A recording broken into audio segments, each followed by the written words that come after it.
Ô, gente, às vezes eu queria não saber fazer nada, sabe?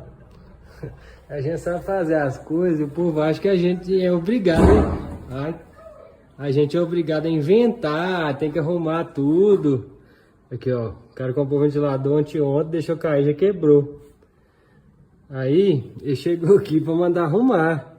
Eu falei assim, cadê o pedaço? Ele falou assim, não tem não, eu joguei fora. Como é que eu vou arrumar o trem, gente? Não tem um pedaço pra arrumar. E ó.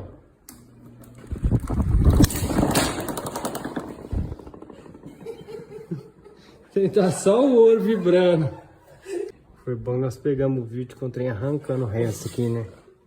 Porque essa aqui, ó, tava quebrada também. Ela tava meio boca de velho balangando aqui, ó. Aí não aguentou e arrancou. Mas, olha lá. Nós já fizemos furo aqui, agora fizemos furo aqui para poder colar e travar essa aqui de novo. E o lance vai ser o seguinte, nós vamos fazer um contrapeso aqui, ó, onde é que tá sem a hélice, para ver se segura a onda. Bora lá. Tá pronto. Só que nós já deixamos no jeito aqui, né, que é ao vivo, então se der BO vai dar de uma vez só, então já tem que deixar pronto, ó, e ligar, ó. Não, precisa de alguém para segurar o ventilador aqui, gente. Ah, no ventilador. Tem que segurar.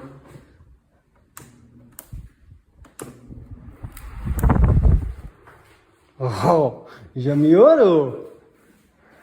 Mas ele tá sacudindo o chiquitinho. Agora tem que saber se é para mais ou para menos. Mas pera aí, vai dar certo. Tá vendo? Tem base. Aí. Ó. Ah, pronto. Você tá doido. Que desliga, só. Vamos pôr no número 3, aí. Ó. Você tá doido. Cadê a blusa?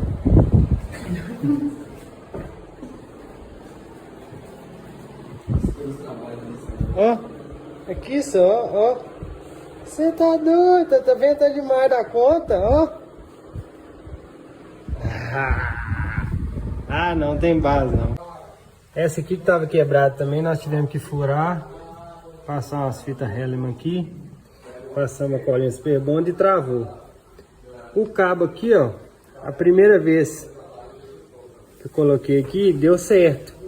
Aí eu fui inventar de diminuir o pedaço achando que tava muito peso, aí ele vibrou mais um pouquinho, eu tive que cortar outro cabo, aí eu cortei um pouquinho maior do que eu tinha cortado primeiro. Aí ficou mais balanceado ainda agora. Gente, isso aqui é o mesmo princípio da roda do carro. Quando você troca o pneu, ou o pneu desgasta mais de um lado do outro, o carro começa a vibrar, você leva lá no alinhamento, balanceamento, ele vai pôr a roda na máquina e ela vai ver onde que tá faltando peso e vai colocar aquele chumbinho na roda. Isso aqui é a mesma coisa aqui, ó. Tem as pá, quebrou uma, faltou peso aqui, desequilibrou. A gente foi e colocou o pedaço de cabo de cobre aqui. São cabo de cobre 16 milímetros. E balanceou aí, ó, no olho aqui, ó, você vê que tá rodando macinho aí, ó. Antes você rodava, ela ficava toda vibrando. E o pedaço que tava faltando, ele sempre ficava parado para cima. Por quê? Porque embaixo o peso era maior e a parte mais leve, ele sempre subia, sempre ficava parado assim, ó. Beleza, gente? Tudo é ciência e engenharia envolvida, não tem jeito não. Agora o Curió, olha lá como é que fica. Obrigado! Valeu!